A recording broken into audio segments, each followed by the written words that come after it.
witness around the rugby world today at the news that the Prince of Centres, the wonderful Bruce Robertson, one of the best ever to wear the All Black 13 jersey, has sadly passed away. And we will now take a moment to reflect. Trying to keep the Frenchman rattled. Bruce Robertson. Stu Wilson, a try. Out to Bruce Robertson. Now he can make something here. Robertson through. In field to Cunningham. To Twidgen. Desperate stuff. Big Hayden there. Watts. In field to Taylor. Reid. A magnificent try. A line up here now for New Zealand. Bruce Robertson, they must run a try for Stu Wilson. Murray. Oh, magnificent. Robertson. And that's the Olympic tribute.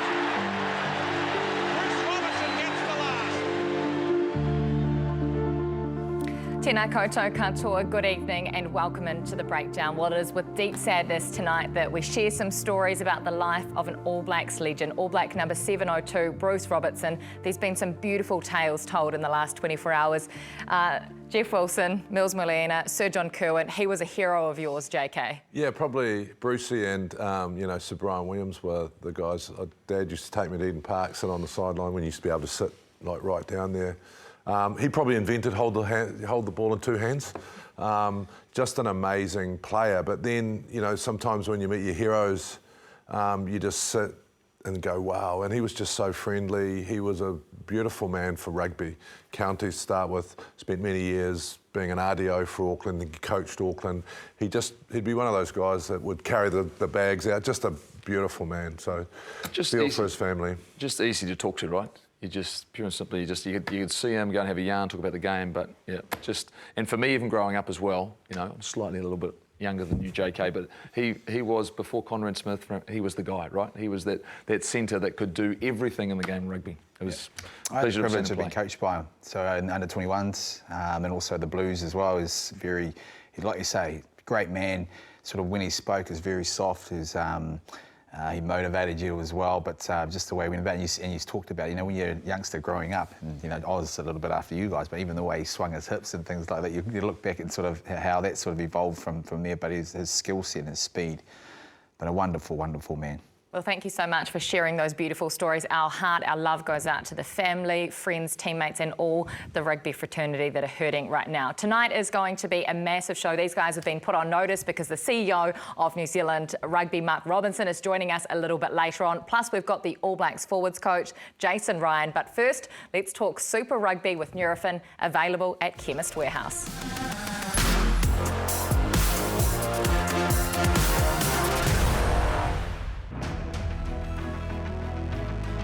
We're in a temporary stadium for over 12 years and we can still pack it out.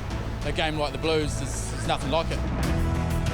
Crusaders home game, you get everyone in Canterbury into one place at the one time celebrating the same team. We're all Reds diehards. Let's go Crusaders! Great to see the stadium full of people. There's no spare seats. We need a bigger one. We'll get one soon. Anytime we have a home game, look at us. We just go for it. The Crusaders are all in one. Go to Crusaders! There with the Crusaders!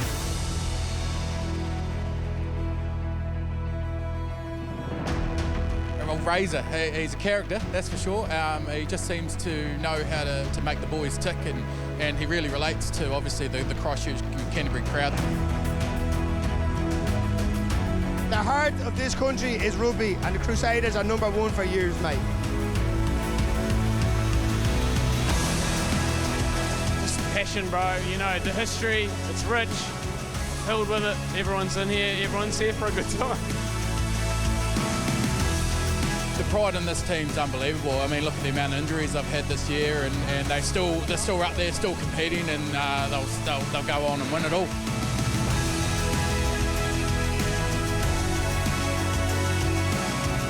Awesome to see our people out, turn up in numbers against a big rival, and a lot of history between the two teams. But just want to thank all our supporters that turned up in numbers today. It's a cold night here in Christchurch, but definitely gave us an edge, and hope everyone had a good night and stay safe. Cheers. Oh, very cute, very cool. That was intense. There was a sellout crowd, a cold autumn night that felt like winter. What, he's laughing. What more could you want, JK, except maybe a Blues win? Kirst, can you tell him off for laughing? Why is he laughing? How cold were you down there? I was cold. You were freezing, right? And you're frosty afterwards as well, I'm sure, because you didn't get the result you were looking for. Look, it was one of the most intense games I've seen defensively. As a Blues tragic, you know, I think that you come away from it and the defence was amazing. I was disappointed it went to a red card because I thought it should have been a yellow, but Richie was actually really low, and so I was really surprised about that. And the second thing, there was a knock-on. There was a knock-on, and we went back for that, and we didn't go back for the knock-on. So what's going on? Have a look at this. Knock-on, knock-on, knock-on, knock-on. How did that get missed? No. So if you have a look at Richie here, if you had a look at that, he was crouching. Like, it should have been a yellow, but I didn't think it should have been upgraded because if he stays at his height, Dalton hits him clean. So there was tough calls. I still don't understand how they missed that, and they gave the try. I don't understand how they missed the clear knock. I think it was 2.5 rucks. Yeah, and I think it's a challenge, Mills. Unless it's something where they've got to come back to its foul play, right? So, I mean, look at that. That's clear and obvious. It's a clear knock-on. Look, the thing about these two teams is they know each other so well, and they've played against each other so well, and that's the type of contest we were going to get. That was a mistake. They've missed that. And in a game like this where it was always going to come down to one play, they ended up making there was 2 plays, but it came down to one decision they've missed that ultimately for these two teams, that was always going to be the difference. Once it got out to that, I felt the game was over because you could see that there was a stalemate, right? It was that type of contest. Neither team really attacked very well, of which I'm concerned, given most of those guys are playing at the next level. And our attack was not good. Watching at home, you're right. The intensity was there. You were thinking this is going to be massive. The defence at the start from the Blues. I was a little bit disappointed at the end because, like, I thought it might have opened up the skill set of some of our players that were out there, but it just didn't. It just became a slugfest. And I understand it's one of those games, but I honestly thought it would have opened up a little bit more. Well, I think, look, don't get me wrong, I thought the Crusaders actually deserved to win. You've got to give them credit. I thought for the first 30, if you're a coach, you want to start like that. Like, Kirst, we're in the stand, right? And there was like the first 20 minutes, it was 79 tackles to 3. Right, and they missed a couple of tries early. But late in the game, the ball bounces into Will Jordan's hand. That bounces to a bit of Bowden genius. Then then we're looking at 15-10 with a great finish. So did it live up to an epic, Mills? You're probably right, no. But the intensity of it. So yeah, you have a look. This is a brilliant moment that only sort of Bodie can do. But if you have a look at the bounce of the ball here at home, I don't know what happened, but the ball goes. Oh, watch this. Oh, where is Will Jordan? Oh, that was me in the stand yelling. But that makes it 15-10. But it was just one of those games where it was just so intense and everyone was, I mean, Scott Barrett was epic. You didn't see him all night. He was just, working and working and working. So I think the Blues will go away disappointed, but still a lot of footy. Now? Well, I think they just make it null and void because they made a mistake because I think it was yellow. That's your Blues hat on though, right? Of course. Are we going to see him for the next few weeks? Well, they start at 6 weeks. They start at 6 weeks, but I think when you look at that, the mitigating factors are... Shoulder on head. Shoulder on head. Yeah, so it's a yellow card, right? It's direct contact with force. It's direct contact with force. And if you look at, don't get me wrong, Dalton's gone down, but he hasn't gone down very far. And if you want to draw your drawings again, he's not certainly down where your pack and save man's like this, right? Where he's sitting like that. He's still like that, right? He's still like that. His responsibility. He's going to get some time off. Yeah, I think you've probably got your hazy sort of Blues eyes on, JK. Because look at that, Mills. Look how much not his fault. Look how low he is. Yeah, I know, and I think there's been other. Yeah, no, it's out of control. I think there's been other examples where they've actually they've been lower and they've asked them to actually it's up to the player to go down and be even lower than what Richie has. So if it's starting at 6 and it's contact to the head. Yeah, look, and I'm okay with that. We've got to start, with the head. We've got to start doing that. I just didn't think it'd be upgraded last night for those couple of mitigating factors. It has been, and if he gets a couple of weeks, well, we've got to look after the health of our players. It's just as a Blues man, I thought it was a you know, and you take your hat off to the Blues. They survived that with their defence, but... Yeah. But also the ruling, you know. I mean, I was sitting at home and they were like, well, you can bring another player on. That's great. That's a great rule because it hasn't ruined a game. And you imagine if that happened in the first minute of the game and they weren't allowed to bring someone else. So, you know, that's another example also of that 20-minute rule. Well, it's time now for our Gillette head-to-head. Tonight we're talking about two powerhouse wingers. Yes, Caleb Clarke and Leicester Fainga'anuku. I mean, we talked about it. It was billed to be one of these heavyweight matchups for the ages. Did it live up to the hype, though? On one side of the coin, JK, but not on the other. This guy was outstanding. Like, his work rate is unbelievable. He gets in, he looks for work. At one stage late in the game, he comes, whereas, look, he's on the other side of the field. He's getting in around the ruck. I think from a work rate point of view, like, we need to try and retain this guy. He's only 23. And I need to say, Leicester, look, if you stay in New Zealand, mate, by the time you get to 29, you'll be there 5 times the amount you're going to get in France. So stay. I just loved his work rate. I thought Caleb, things didn't go his way last night. I thought he made a couple of defensive errors and he put a kick in that went out on the full. So from a head-to-head point of view, I think, you know, they're both great players, but I think Leicester probably would have got the head-to-head for me. Can the All Blacks take two power wingers to the World Cup? Well, there's plenty of power wingers out there at the moment. I mean, the competition... Will they take both of these two? Oh, they could, but I struggle to take both of them right now. I don't think there's room for both of them. Versatility, Leicester can play in the midfield, can play centre.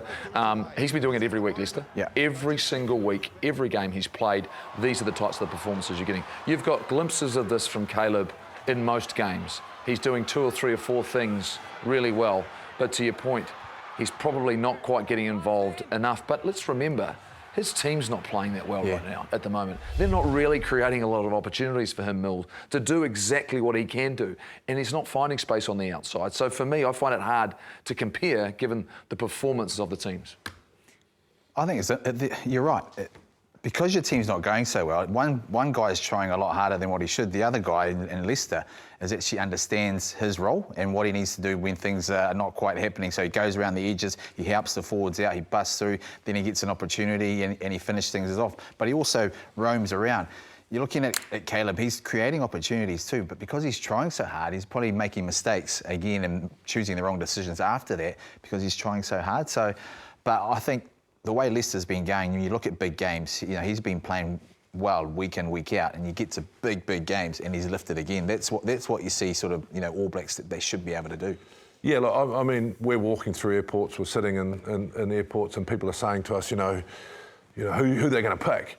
But what you need to realise is, my old mate Foxy always says to me, who do you leave out?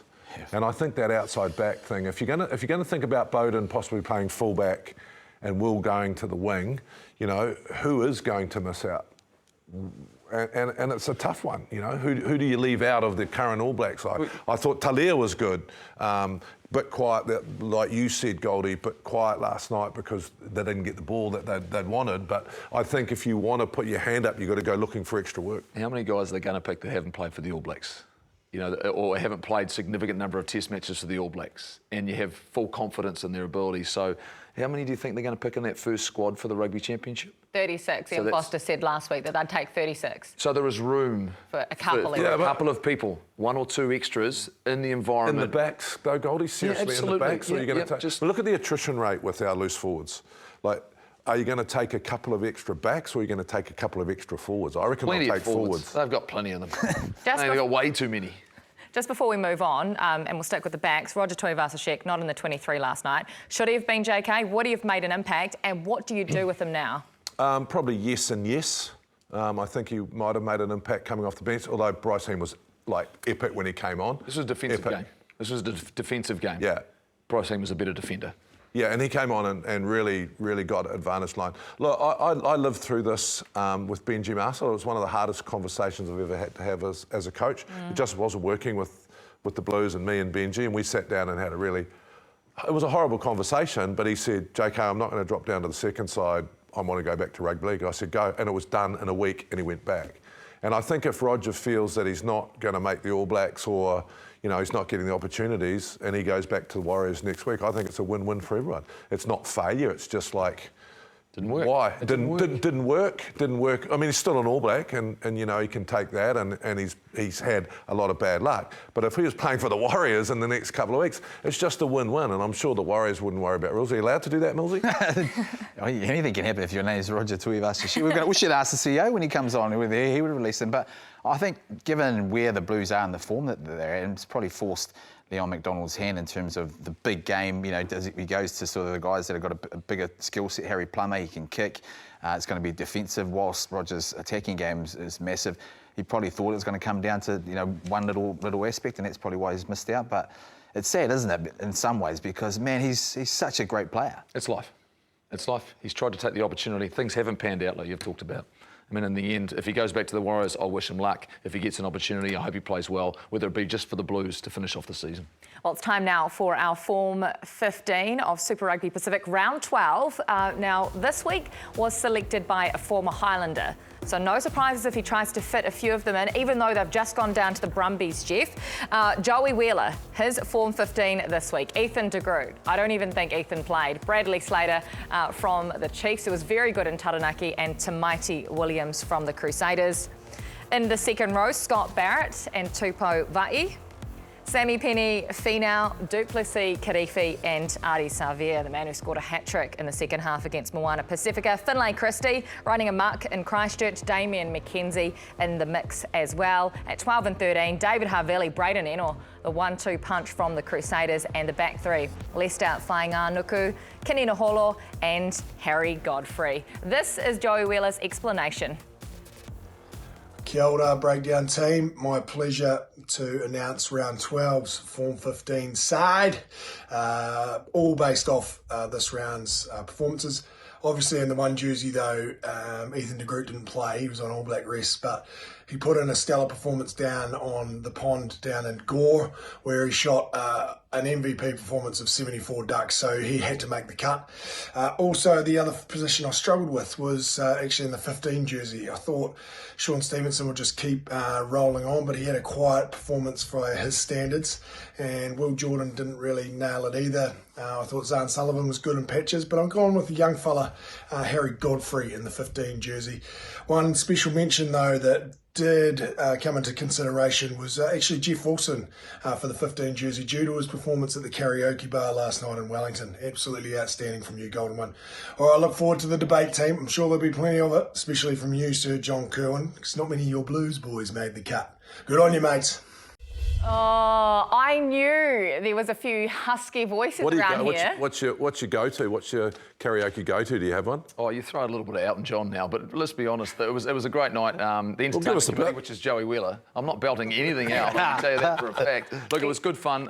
It was great, actually. We came together, we watched the game, we went and had a meal, watched the game and chatted about it. And then as he was changing his Form 15 at the table, we're going left and right. We got through about the 5th or 6th song. I think that's when Ethan de Groot was well and truly going to be starting at loosehead prop. I want to see some proof, because I make a really good duck ragu. So if Ethan's got that many ducks, he should be sending us some proof. There's some big selections in this team, isn't there? David Havili, for one, has put his hand up, Jeff, and said, don't forget about me for that number 12 jersey. Some little plays in games can change your game. And that one-handed dummy that sold everyone. Sold everyone. I'm jumping up to it, and then he puts the ball through, and it leads to what was the deciding try in the game. I thought he played really well, but that was the best game I've seen from Braden Ennor under pressure in a big moment. I thought he was really, really good, and the two of them together. But once again, the defensive side of the game. Look, the Hurricanes team, but Ennor was good. I mean, I thought there was some things in his game I hadn't seen. His ability to create. He's desperate defensively to do what he needs to do, Mills.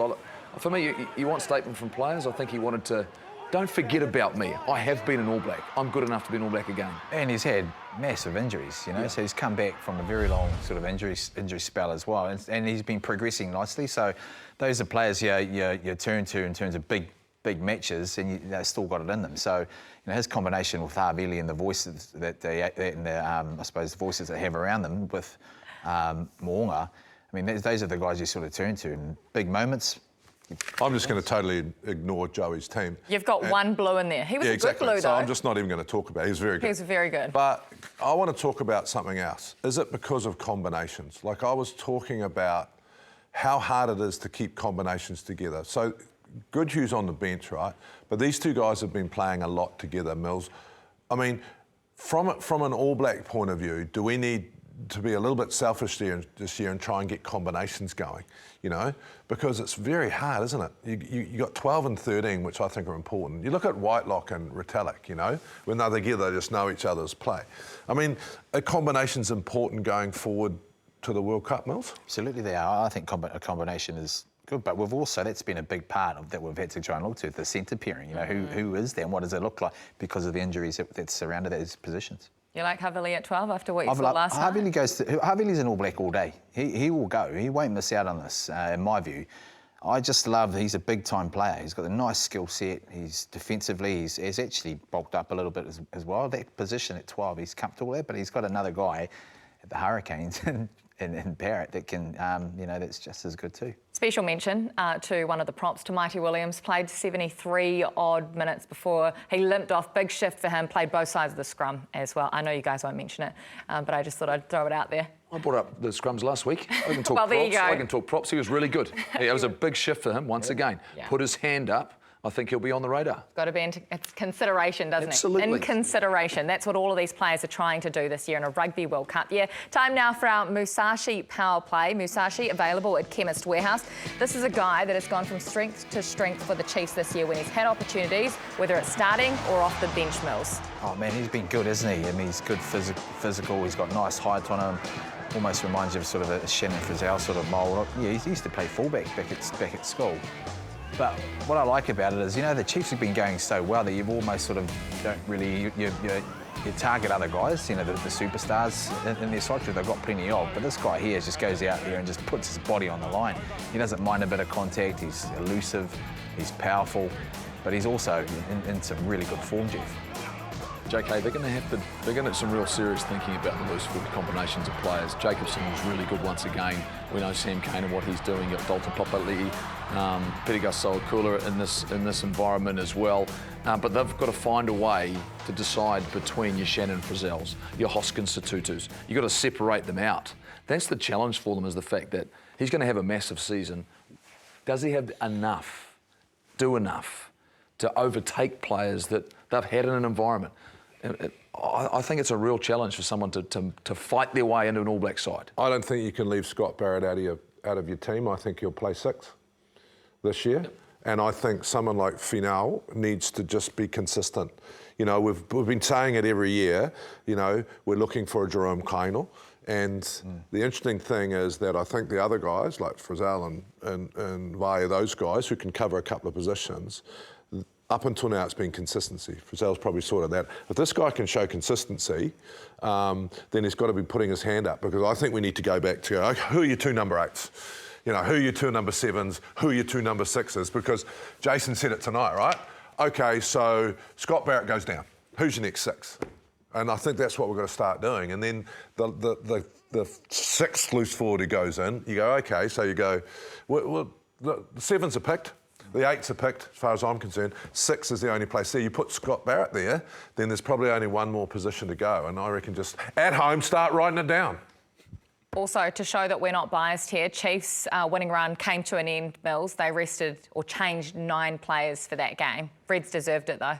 Yeah, they certainly did. But it just goes to show this is a big game for the Chiefs. They'll be sitting there thinking, because it does come down to, you know, mentally, you know, all it takes is one game. And I think for them, they'll go back to the drawing board and they want to say to themselves, this is all it takes. You go to championship sort of games, you've got to win them. You've got to be on the game. I don't think they'll care. I think it's a perfect one to drop. You don't want to be dropping. Post-match interview. Yeah, but they cared. No, I ran into Sam Cane. Yeah, I said I don't care. I don't think it matters. You don't think it matters? Right? I think it's perfect, right? I think it's perfect because if you're a coach, you need this. Like, look at South Africa in the World Cup last time. They lost to us first up. So the Chiefs were going too well. They got it wrong. They'll all be hurting, and it's perfect for the coach. And the Reds are at the bottom of the table. Yeah, perfect you opposition. haven't lost. Yeah, perfect opposition to lose to. You haven't lost to the Crusaders or the Blues. So I think it's perfect. They'll all be really annoyed, like you said, and you're all saying how upset they were. And they should be, because they shouldn't have lost. But this resting all the players at once, I don't know, it seems to be a trend for the season. You know, you have trends for the season. It's like, but I think they're just thinking about not winning it now. Everyone wants to get in that top 4 and they'll take risks. Well, still to come on the breakdown, the All Blacks assistant coach Jason Ryan joins us. We've got the boss of New Zealand Rugby, Mark Robertson. But first, Mills in Lycra. I promise you it's for a good cause.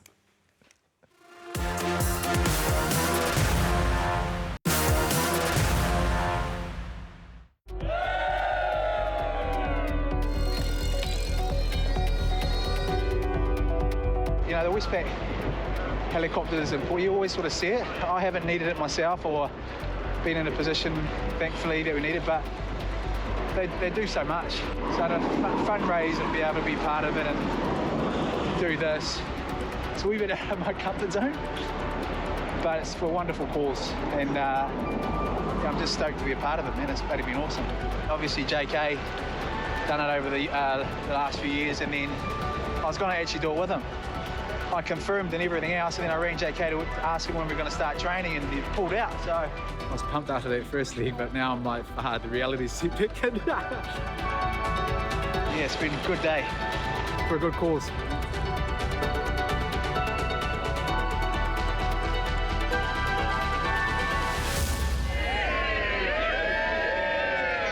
Oh, that is so cool. What an amazing thing you've been a part of, Mills. Well, welcome in the CEO of New Zealand Rugby, Mark Robertson. I promise you'll have your time in a moment. But first, Mills, how are you after that? How are you sitting down, in fact, after 250 Ks on the bike? Well, I sat down the whole way, 10 hours, so I'm not really keen on sitting down anymore. But I am tired. I've got, my legs are a bit sore, but what a wonderful day. You know, we had it all, joined with a couple of mates, and Jimmy and Richie as well, and for a wonderful cause, you know, the Westpac helicopter, you know, when...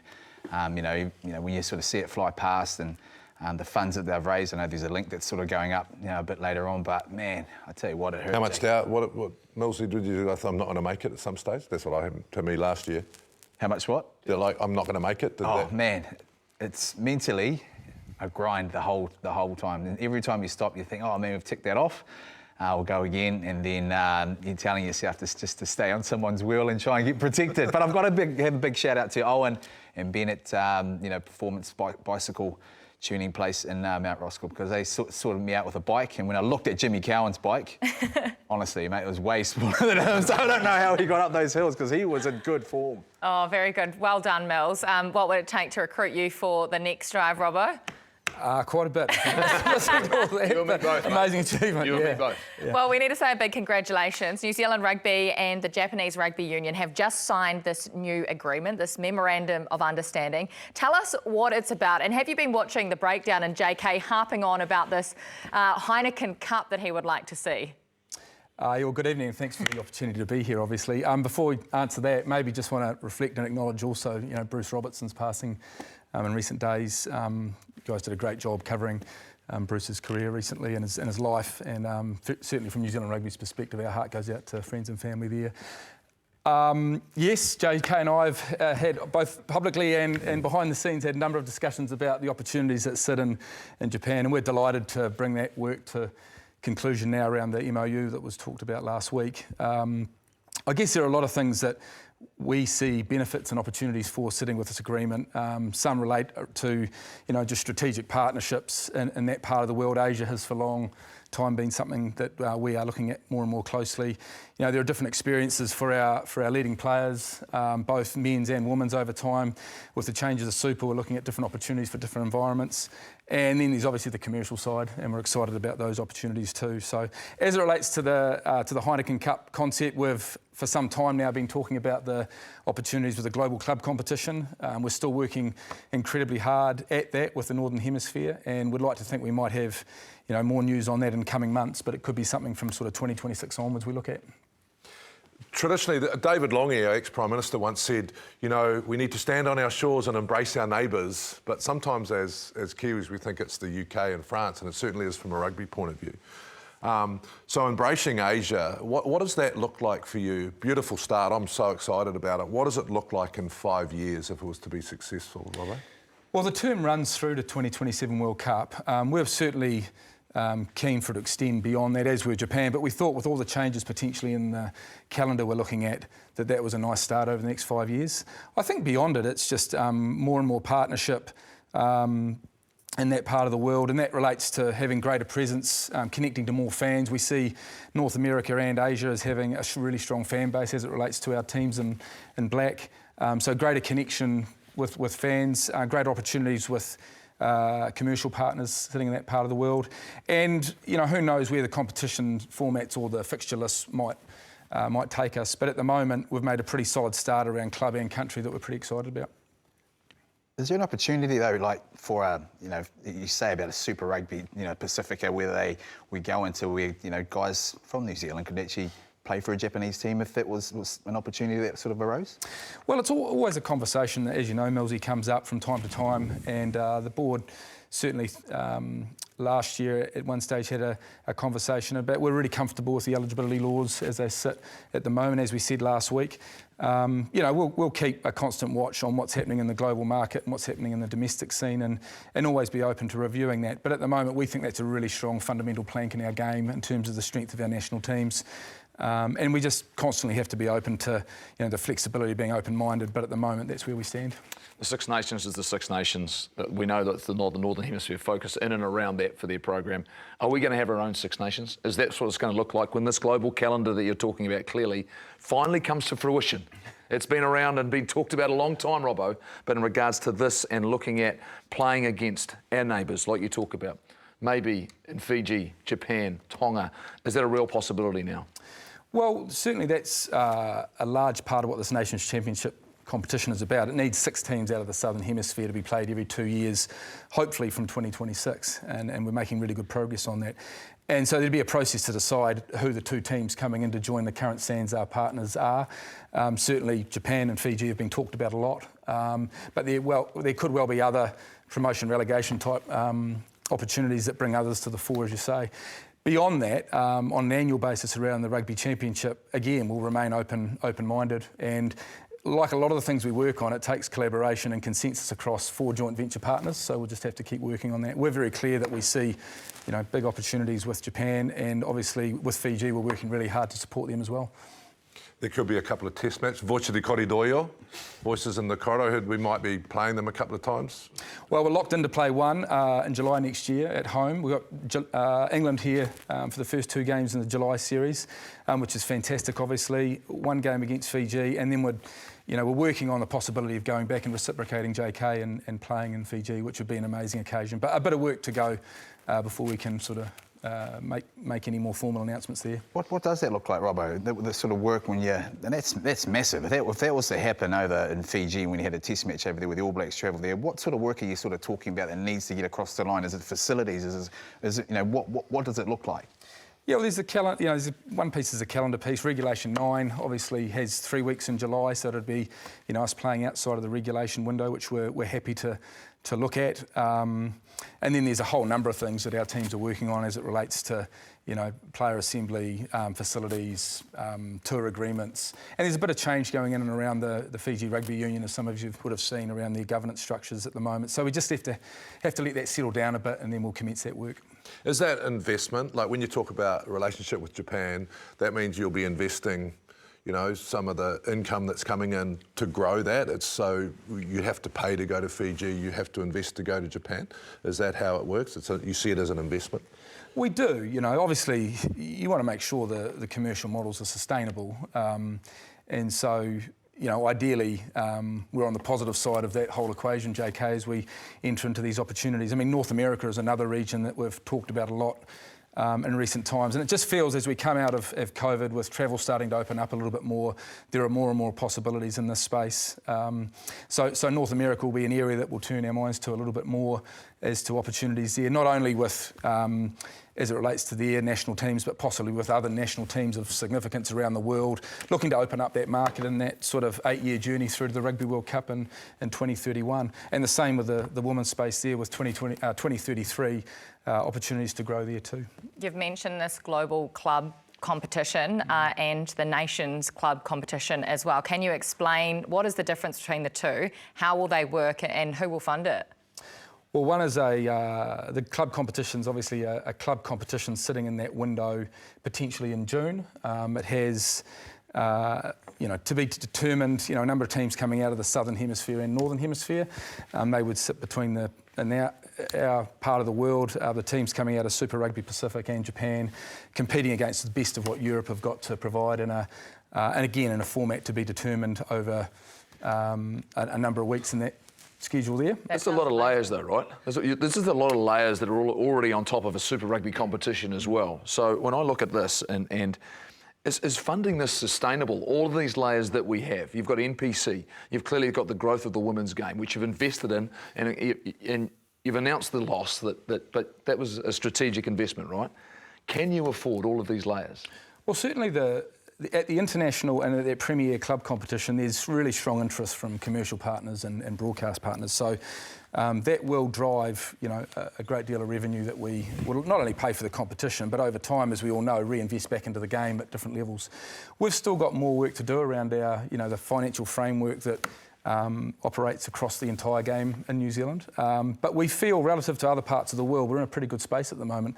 I won't go into all the accounting treatments around the loss that was reported recently, but they were, as you say, a really considered, focused a range of investments that we made at that time to set the game up as we came through COVID, and it dealt with a lot of issues we were dealing with in COVID as well. So yes, there is more value in some of these international opportunities that can fund the game and the competitions we're in. That brings me to another point. So, when the Silver Lake deal was going on, a lot of us older guys said, OK, what about the community? And we spoke about a lot of this money going into the community, and I know... So how does that actually work? How are we going to, I think, beautiful, all the stuff around the international game, but how does the community distribution of money work? So with our provincial unions, we have a revenue share model of 17.5% of our revenue goes towards our provincial unions. So at the present time, that sits within a range of about $40 million a year going to our provinces.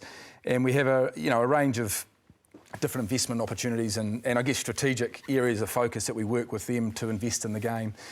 And top of mind in that space at the moment is around teenagers. We're concerned about the drop-off of teenagers in the game, women and girls space, coach development, there's a whole range of different things which we look to invest in there. And obviously the provinces, as it relates to the NPC unions, run their NPC teams as well. So what our challenge is balancing, to Goldie's point, all of the different priorities that our provincial unions have and working with them to create a sustainable model. We hope that we can invest more and more into the community game and then make sure that whole model is fit for purpose going forward. How do we control that the provincial unions just don't spend more on their top side to come eighth? Well, we have funding agreements with them where we've got to strike a balance between having a good degree of focus and alignment around what's important to invest in, but also give them as partners the freedom to be able to invest in areas that they see fit. And each of the 26 unions is a different entity, isn't it, with different opportunities and challenges they work with.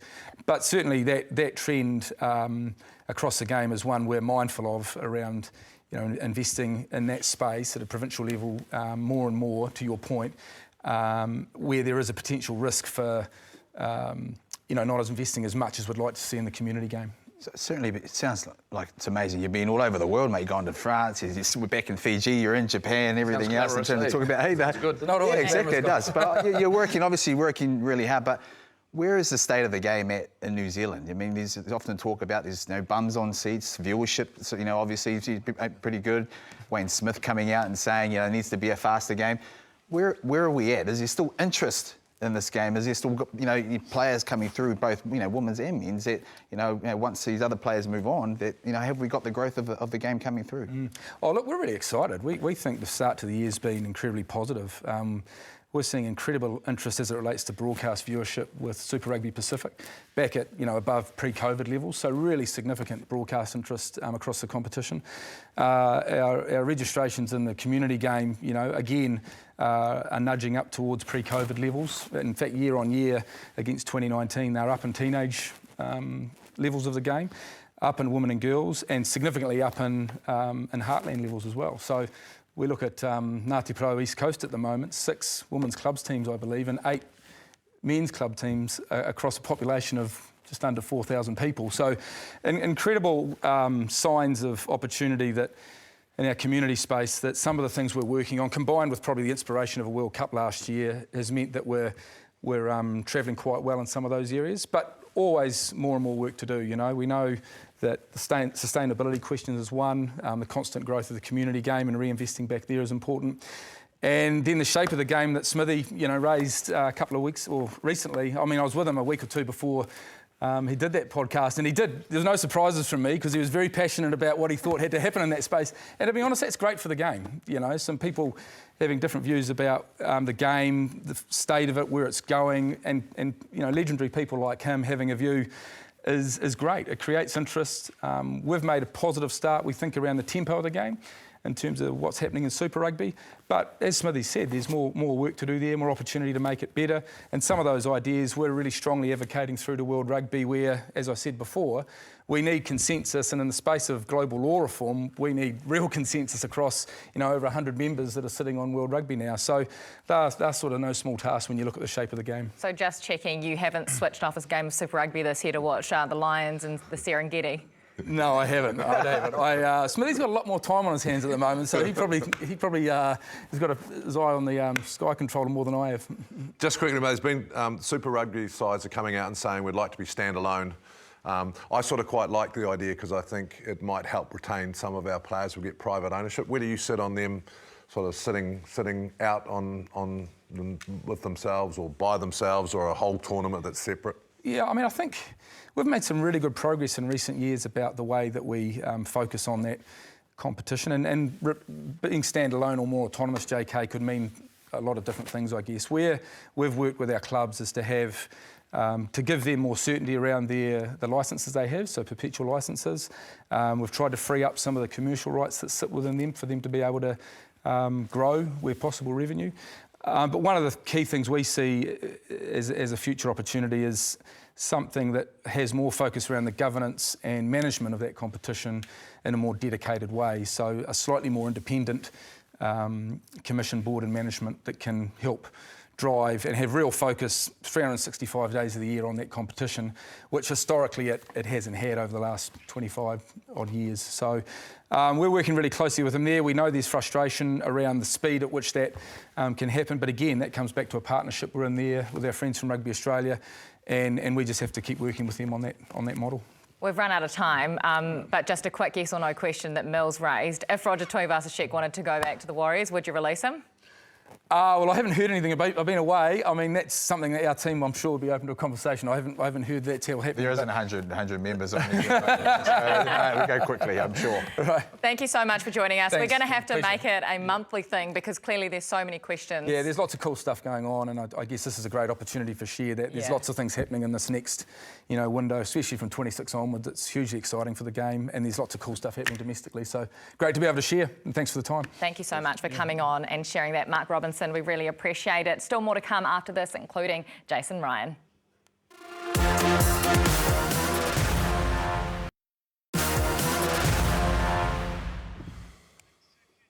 No mai, hoki mai, welcome back into the breakdown. Well, we absolutely love this man on the show. And once again, the All Blacks forwards coach joins us on the program. Jason Ryan, we welcome you into the breakdown. Thank you for joining us. The guys have had their say on the derby last night. For you, as an All Blacks coach, what are you looking for when two New Zealand sides go head to head? What do you take out of that game? Yeah, evening guys, great to be on. Look, I thought it was definitely a very physical contest, especially early on.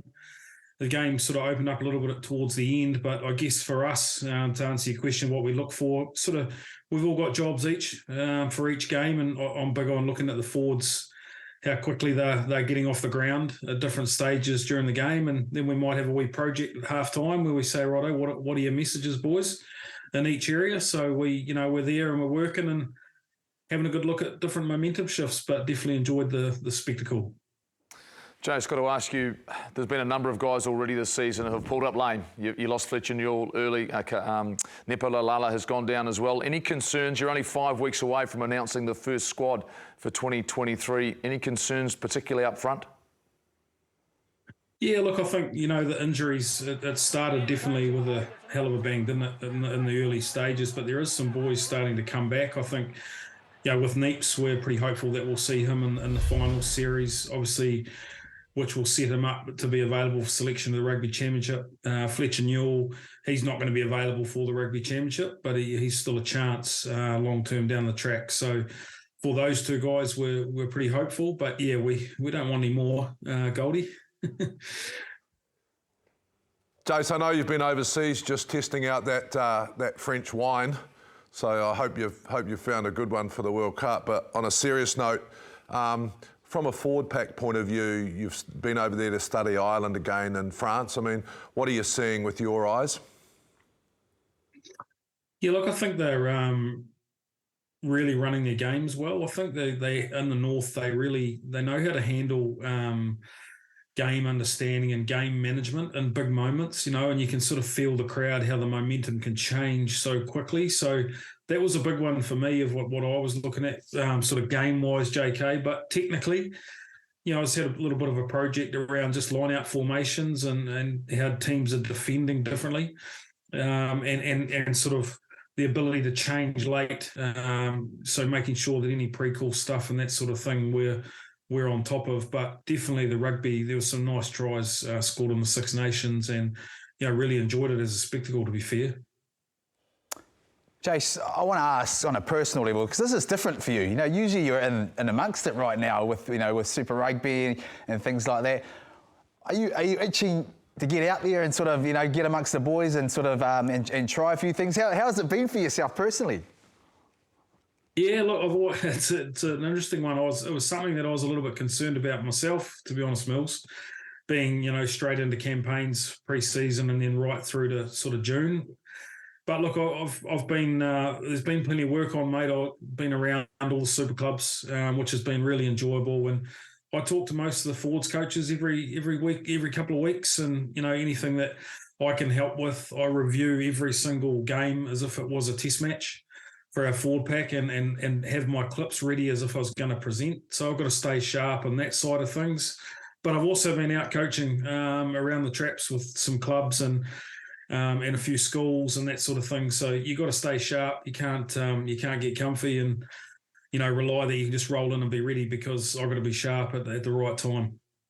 Speaking of being comfortable, Ian Foster was on the show a few weeks ago and he mentioned he expected a lift from some of the players in New Zealand in terms of their form and the way they are playing. Have you seen that shift as a group?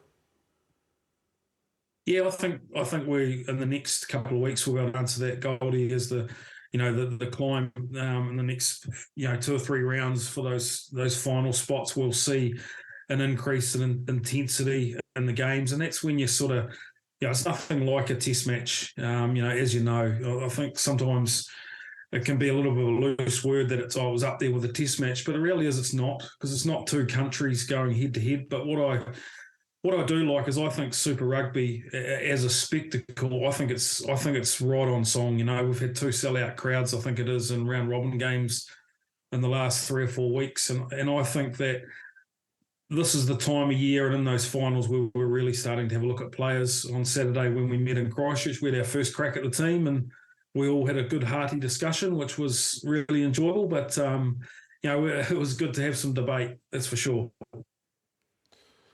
Jace, besides getting rid of the backs, which most forwards would like to do, where would you like to see the game go from an innovation point of view to keep the speed, the speed and the game time up?